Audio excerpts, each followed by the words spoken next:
Nas últimas aulas, nós observamos que nas ciências sociais, o termo desigualdade e diferença não são o mesmo.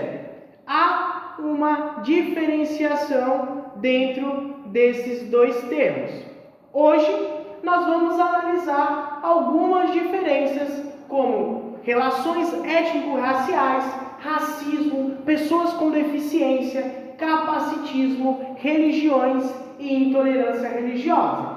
Na aula de hoje, nós vamos analisar como essas diferenças, que será algo normal dentro da sociedade, poderão ser usadas como geradores de desigualdade. A aula de hoje nós vamos abordar muitos conceitos, por isso que é importante que você preste atenção em cada ponto no dia de hoje a analisar. Vamos iniciar entendendo que desigualdade e diferença não são a mesma coisa, tá bom? Diferença, como nós vimos nas últimas aulas aí, diferença é algo normal. Um vai ser branco, um vai ser negro, um vai ser alto, um vai ser baixo, um vai ser católico, um vai ser umbandista e assim por diante.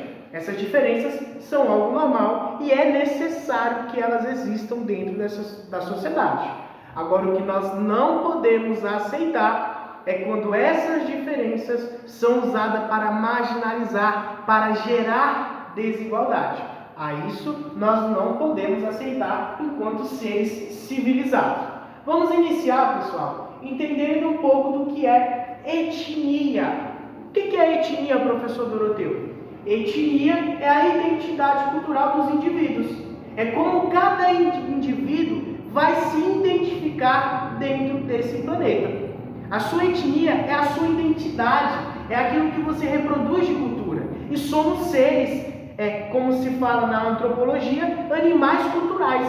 Por quê? Porque nós fomos fundados dentro de uma cultura e a gente foi condicionado e a gente reproduz a mesma. A todo momento, os indivíduos estão reproduzindo cultura. E é por isso que há esse choque, porque cada indivíduo vem de uma cultura diferente. E quando nós falamos etnia, é exatamente isso. Imagine que a pessoa tem a etnia europeia. Então, provavelmente, ela vai reproduzir a cultura europeia. Ela vai ter os mesmos gostos alimentares, as comidas serão típicas daquela região, o seu olhar religioso será típico daquela região e assim por diante. Então, quando nós falamos de etnia, nós estamos falando da identidade cultural de cada indivíduo. É uma espécie de RG, tudo bem? E cada pessoa vai reproduzir isso. Então, imagine só, imagine que minha etnia seja nordestina.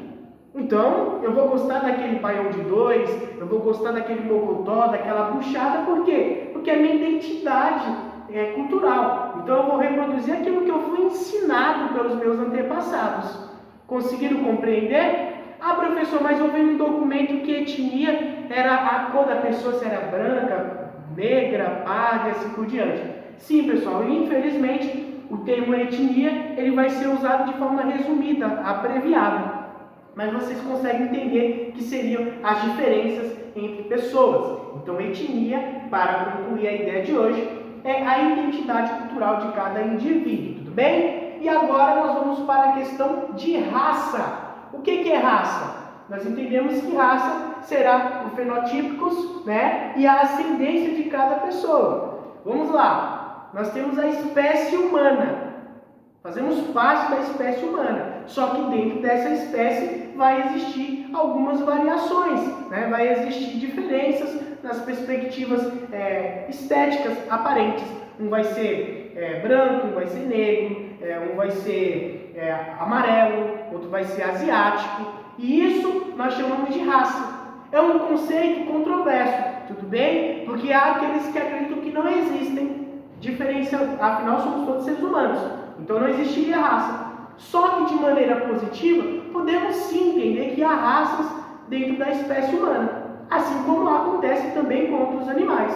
Nós temos a espécie de outros animais e dentro dessa espécie há variações que nós chamamos de raça. Isso é normal. Agora o que não podemos achar é que existe superioridade entre essas raças. Porque aí é onde vai entrar o próximo ponto. Olhem só, a ciência já demonstra, já comprova que as nossas diferenças biológicas é de 0,01%.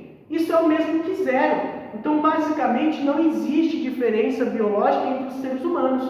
O mesmo sangue que corre nas minhas veias é o que corre na veia de qualquer outra pessoa. Por isso, qualquer ideia de supremacia, supremacista, superioridade, essas coisas não são toleráveis. A gente precisa combater, porque além de ser algo discriminatório, é também uma mentira, é uma farsa. Não existe superioridade. Somos todos iguais, cientificamente falando, tá? Não é apenas de palavras positivas. É cientificamente falando, não existe diferenças biológicas. E agora, as nossas semelhanças? Segundo a ciência, a nossa semelhança biológica entre ser humano para ser humano é de 99,99%. Isso é quase 100%. Então não existe diferença, não existe inferioridade ou superioridade. Somos todos seres humanos e a gente precisa entender isso enquanto estudante de sociologia e ciência social. Agora, a gente vai entrar numa área um tanto complicada, tudo bem? Eu peço que vocês prestem atenção ao máximo ao que eu estou falando agora, nesse momento, porque nós vamos entrar num conteúdo que ele é complicado, tudo bem? Racismo estrutural. O que é racismo estrutural? Bom, já entenda que a palavra estrutural está falando de algo que vem na raiz. O termo racismo estrutural é algo relacionado à raiz. Eu nem vou abordar o que é racismo, porque eu acredito que todos vocês sabem o que é racismo, tá? Então vamos entender o que? Racismo estrutural, para que você compreenda, você precisa retornar à história do Brasil. O Brasil é um país novo, tendo em vista outros países de outros continentes. E o Brasil ele foi fundado, a sua base em quê? Qual foi a fundação do Brasil? Foi fundado em um sistema de escravidão. Foi fundado em cima de racismo. E nós entendemos, como nós falamos no início dessa aula, que antropologicamente nós somos animais culturais. Então nós reproduzimos a cultura de maneira consciente e inconsciente também. Porque somos animais culturais. A gente reproduz de forma natural. Tudo bem? Então, quando nós temos um país que foi fundado em cima de um sistema de escravidão racista, automaticamente a cultura dessa população será baseada no racismo. E é isso que é o racismo estrutural. Nós vamos entender que o racismo estrutural é dentro da própria sociedade que foi fundada, desenvolvida e teve as suas relações sociais segmentadas dentro dessa ideia que é o racismo. Nós vimos nas últimas aulas que a sociedade é uma espécie de pirâmide.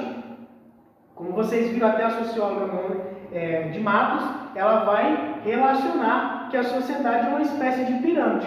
E como essa pirâmide é organizada? De acordo com as diferenças.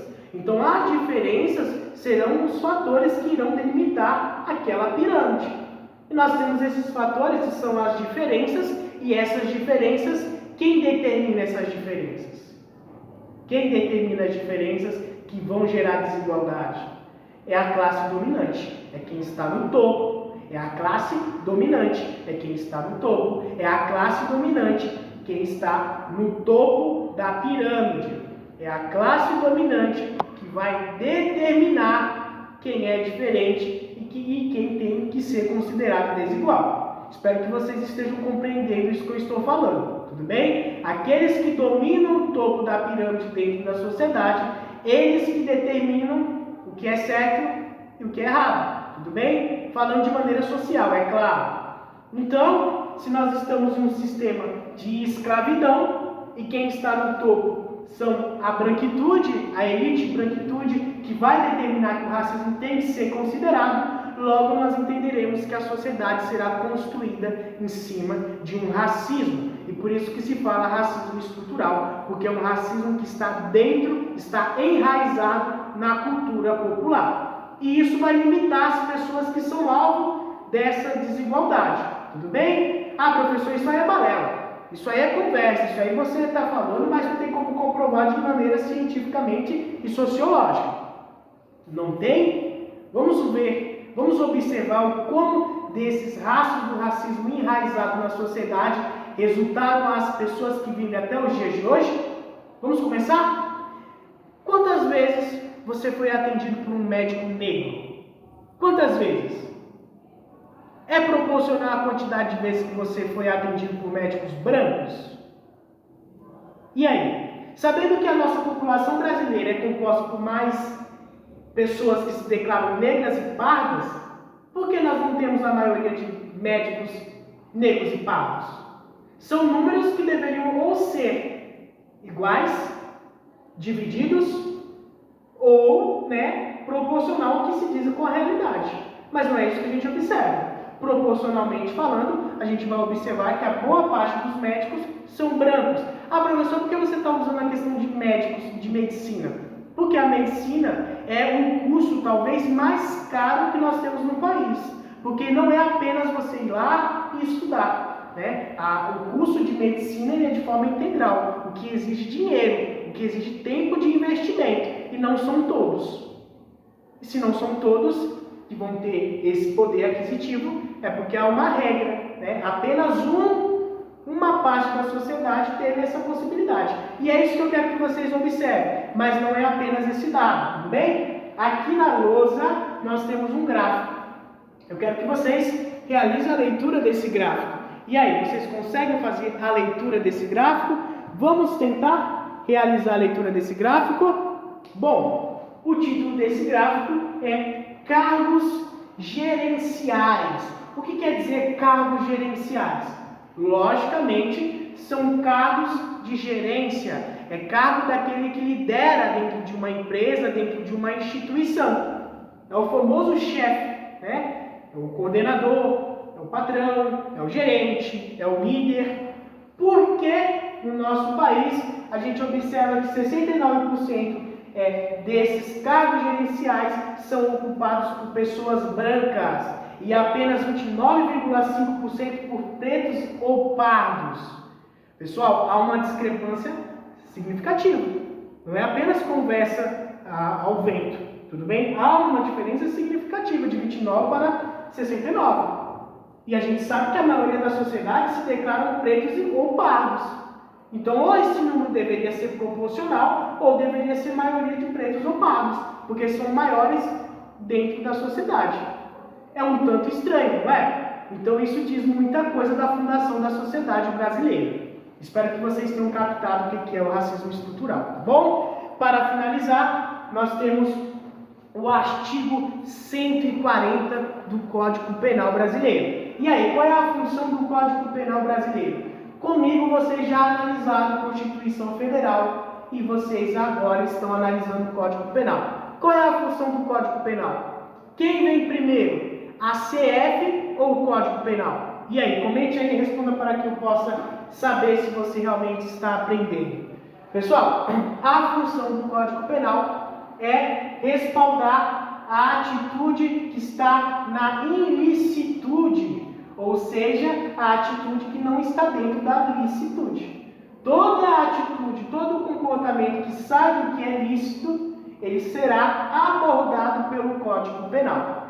Artigo 140, parágrafo 3º. Artigo 140 vai falar que injúria é crime. O que é injúria? O que é injúria?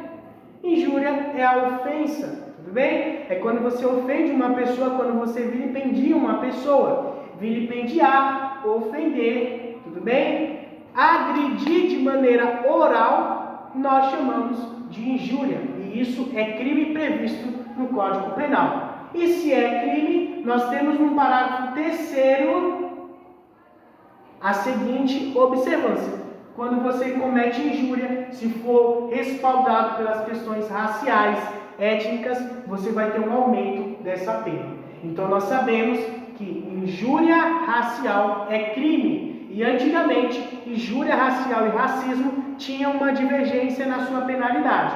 A injúria racial era uma pena mais branda e no ano passado foi equiparada pelo presidente da República. Então hoje em dia, tanto injúria racial quanto racismo são crimes equiparados. Isso quer dizer que eles são proporcionais, tudo bem? E aí nós vamos ter discussões no meio jurídicos, só que isso não vai entrar no caso porque a gente está no foco na questão social, tudo bem?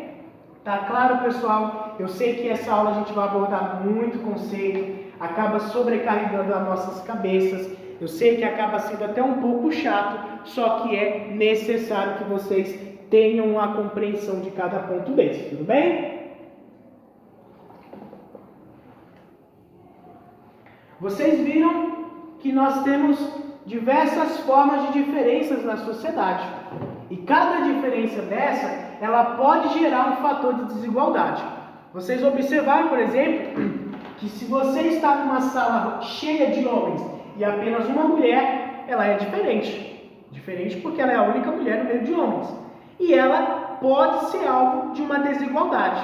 Isso acontece de maneira macro, tudo bem? Estou usando o exemplo micro para que vocês compreendam de maneira macro. Sabendo disso, o que é importante vocês entenderem?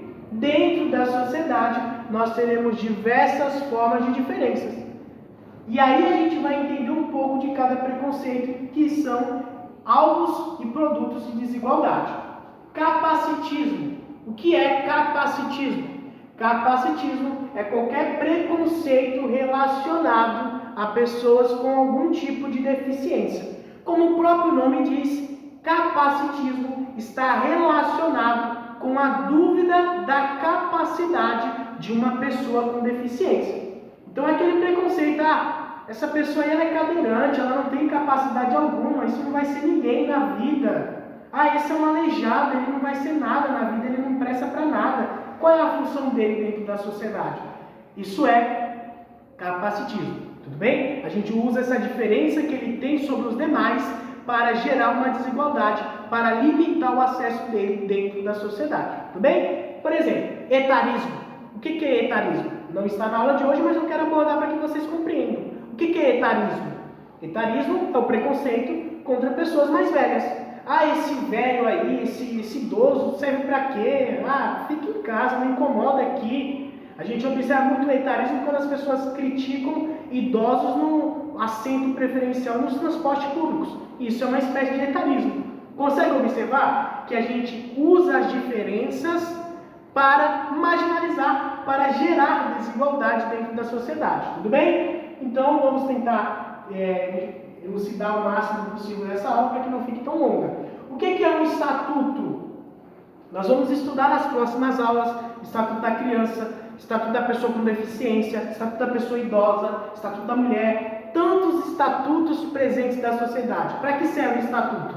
Dentro do direito e da perspectiva sociológica, nós vamos entender que o estatuto serve para proteger grupos dentro da sociedade que estão em vulnerabilidade.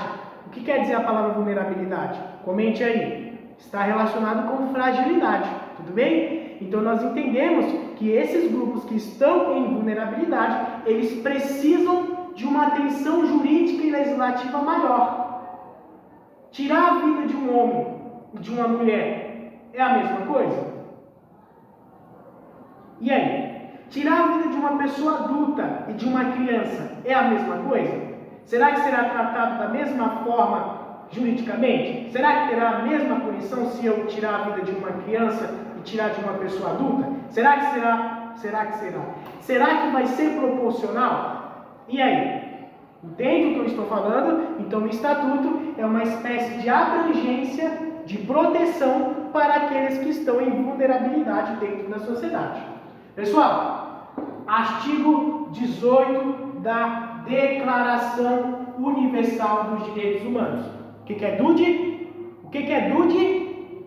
O que é DUDE? Declaração Universal dos Direitos Humanos. O que o artigo 18 fala? Fala que todos devem ter o direito de gozar, de usufruir da sua liberdade religiosa. Isso quer dizer que cada um aqui dentro da sociedade pode ter a sua religião sem nenhum tipo de preconceito ou qualquer coisa dessa natureza. Então, intolerância religiosa é algo que nós não podemos aceitar. E o que é intolerância religiosa? É uma espécie de preconceito também, só que a base dessa diferença é a religião.